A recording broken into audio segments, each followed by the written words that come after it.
We're going to get a new schedule from the Big Ten for the 2022 conference football season. The reason for this, you'll remember, there was a schedule that was released in 2018 for the 2022 season and some seasons moving forward, but those had to be adjusted in 2020, or there were adjustments, I should say, made in 2020 due to the pandemic, and then there's kind of a ripple effect going forward, and so you end up with games being played in different places in different years than you had anticipated because of 2020, and so now you want to adjust it just to keep things from being too far out of whack. And so we're the don't get it too far out of whack guys.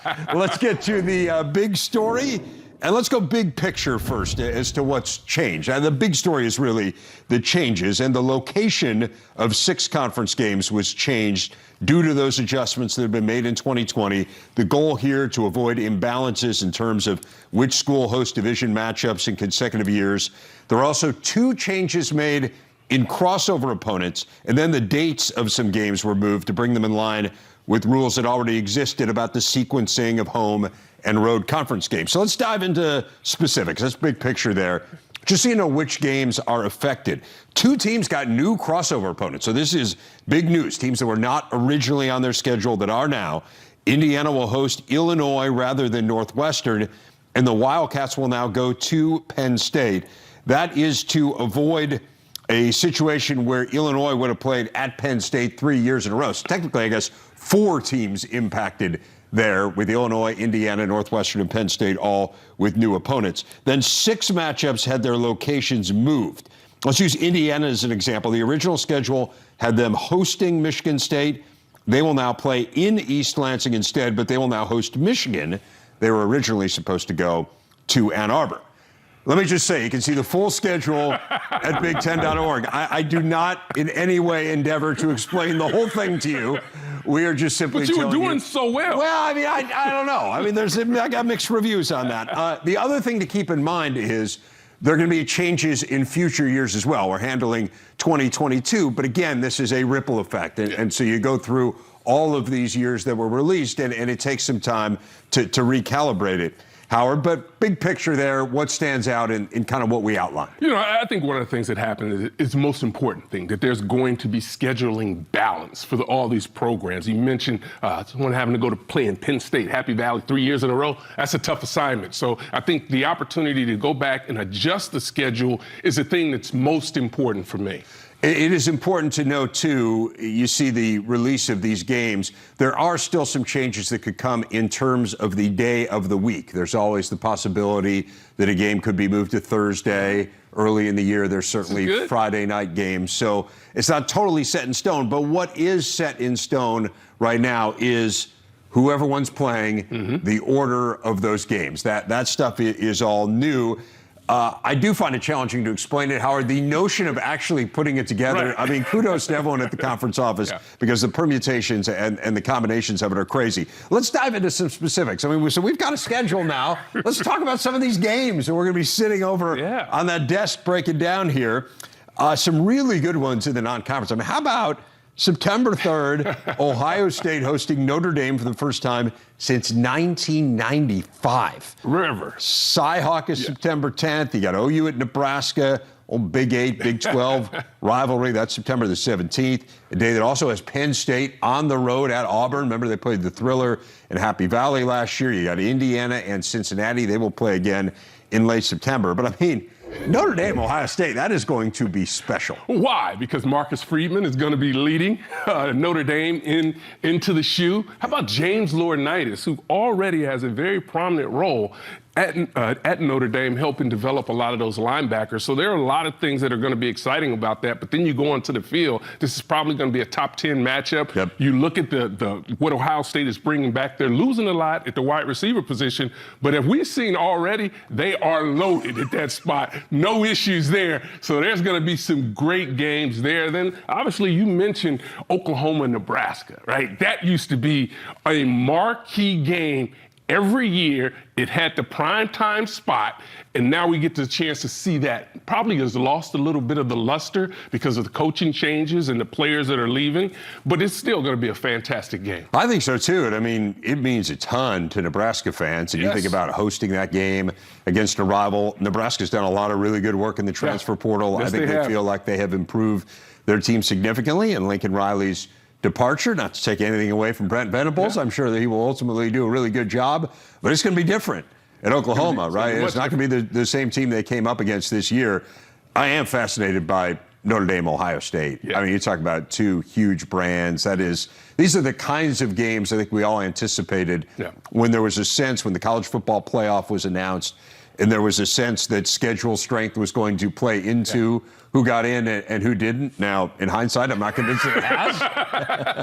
But I go back to this. This is a great game. It's a great game. And I think the Marcus Freeman angle, there's so much there. Yeah. There's so much that's going on, not even on the football field. When you think about him getting to this point and leading this Notre Dame team in there, it's going to be fascinating. And remember, Ohio State made a push for Marcus Freeman to become the defensive coordinator 2 years ago or a year ago. It didn't quite work out for him, and now they get a chance to go against his defense. Yeah, it is amazing the connections between that program right off the bat.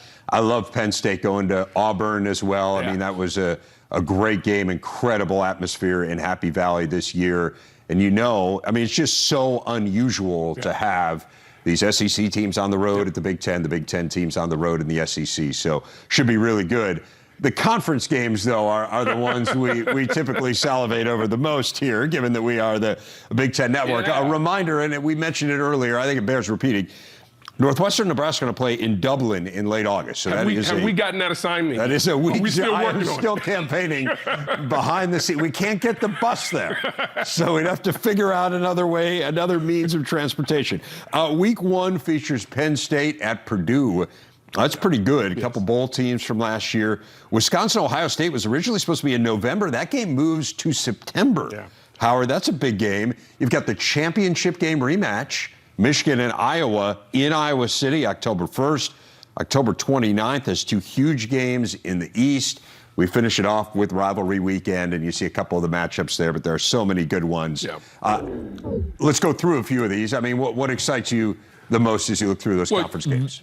The Ireland game is really exciting to me, partly because right after that, Northwestern has a bye immediately after that game. So they're going to end up getting 2 byes this year, so that could work out really well for them as they continue to get better. But then the games they have after that, Duke, Southern Illinois, Miami of Ohio, those are very much winnable games for them. You look at Duke, they have a new coaching staff in place now. So can Northwestern get back to what they normally do? I think that's going to be a big part.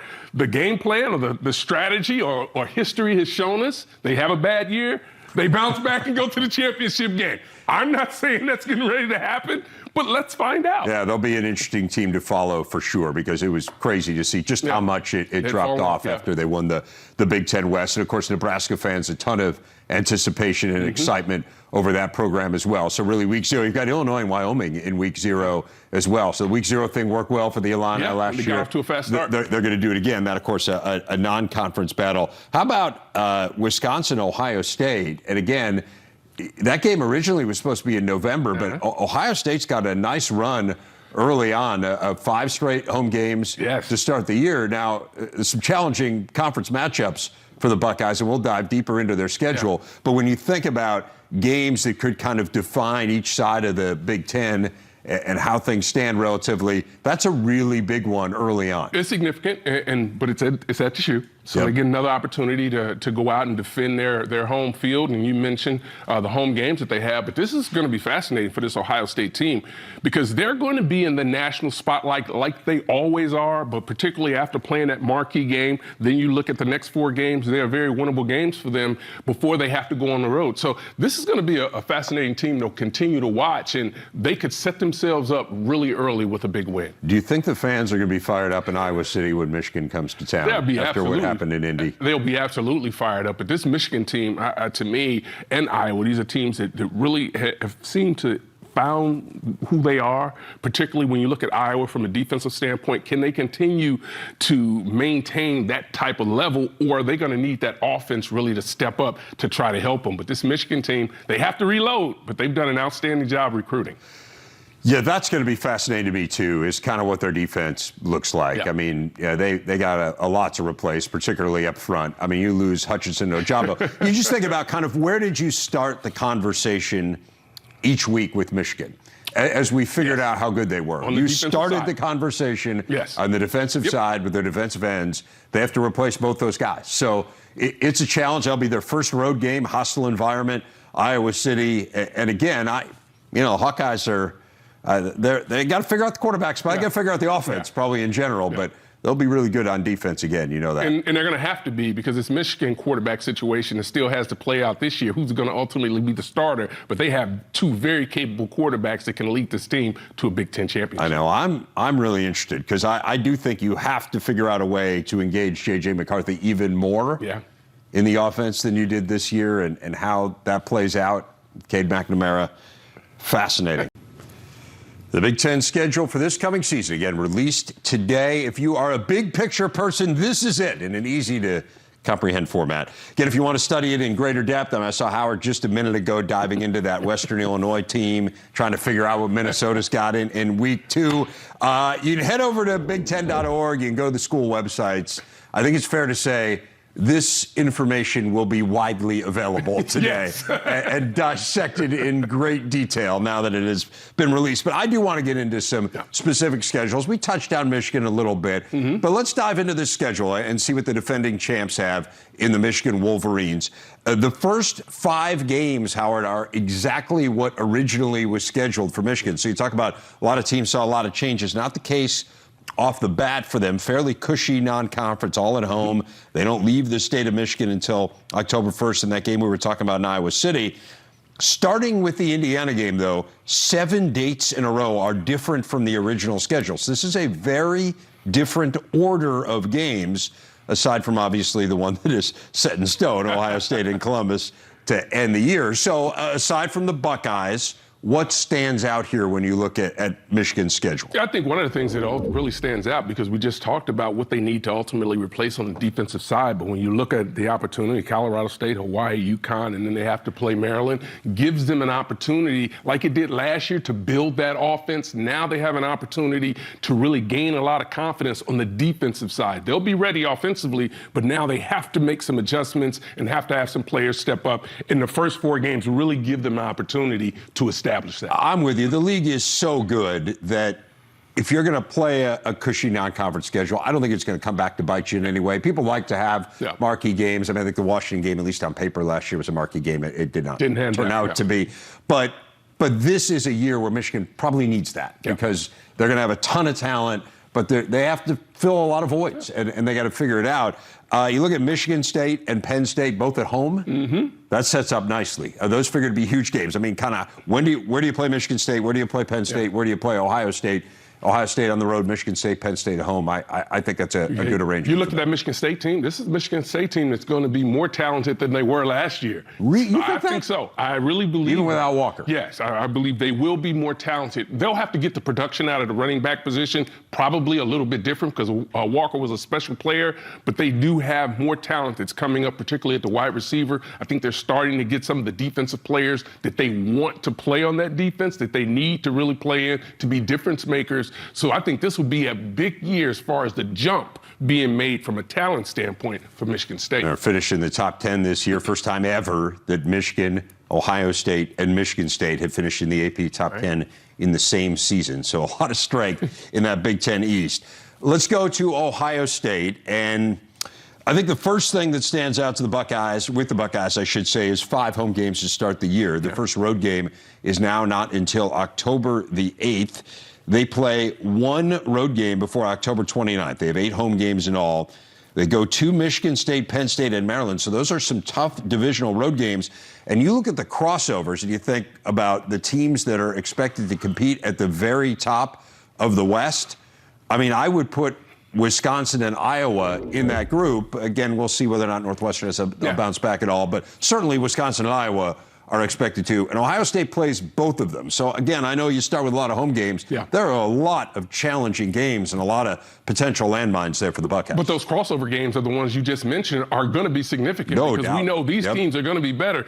I do not, and I don't think you expect this Wisconsin team to be anywhere near what they were playing like last year. I think they're going to find their groove and be able to maintain more stability on the offensive side. So there'll be some challenges. Are the Buckeyes the most talented team in the conference? Yes, we say that every year, but there are still teams out there that play the game very tough, hard-nosed, and it'll be a chance to really see what this new-look offensive line is going to look like for Ohio State as well, but as they gain confidence in the early part of the season. Yeah, and again, that game against Wisconsin, you get a pretty good gauge of where your offense is. I know Wisconsin's got a ton to replace on defense in the secondary, certainly the linebacker spots, but they always find a way. Jim Leonard's going to figure it out. I just feel like I'm just going to go out on a crazy limb.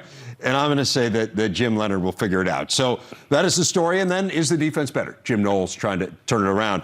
Let's go to the Badgers, because I know you wanted to look at Wisconsin as well and get a sense for what's ahead for them. Back in the original schedule, they actually were slated to open with Illinois.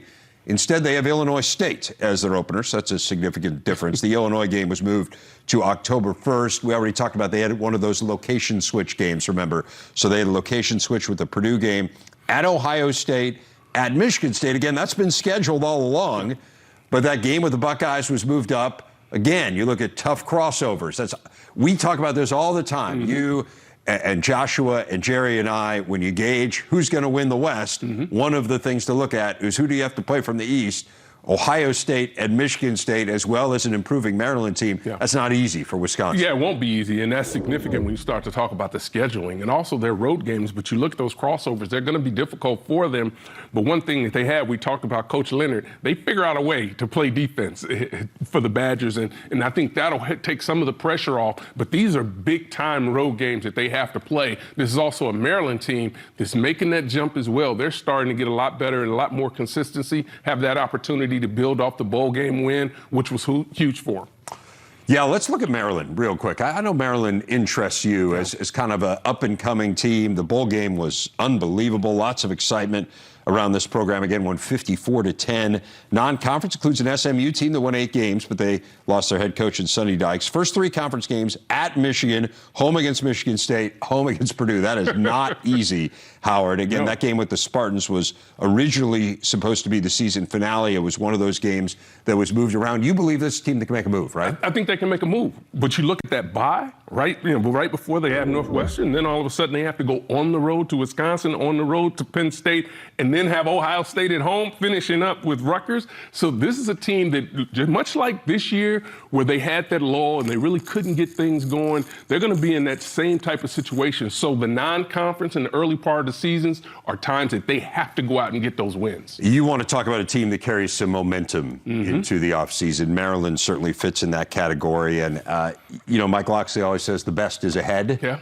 And we'll see. But you certainly got a feel at the end of the season the best could be ahead for Maryland. And one of those teams, could they be the team that makes a move? So hard to do. Yeah, it is really hard to do. But again, we would have sat here a year ago, and if you would have told me Michigan State was going to finish in the top 10, I would have told you were completely out of your mind. So, that is the beauty of it. I cannot wait to get on that bus with you, assuming we have the bus. We've got to figure out the Ireland thing. And I know I keep bringing it up because I'm hoping that maybe we can add a little extra pressure, incentive, maybe get the suits to send us over there. I think it would be a great opportunity for us to bond. It would be. And, I just think anytime you get a positive cultural experience together, right? This is an educational network along with being a sports network, right? The universities are teams. So we ought to try to work this out. Yeah. That's a little education. Yeah, well, maybe we could educate over there. Professor Griffith could give some sort of a speech in a pub somewhere. We'll have to work on that. Over some Guinness.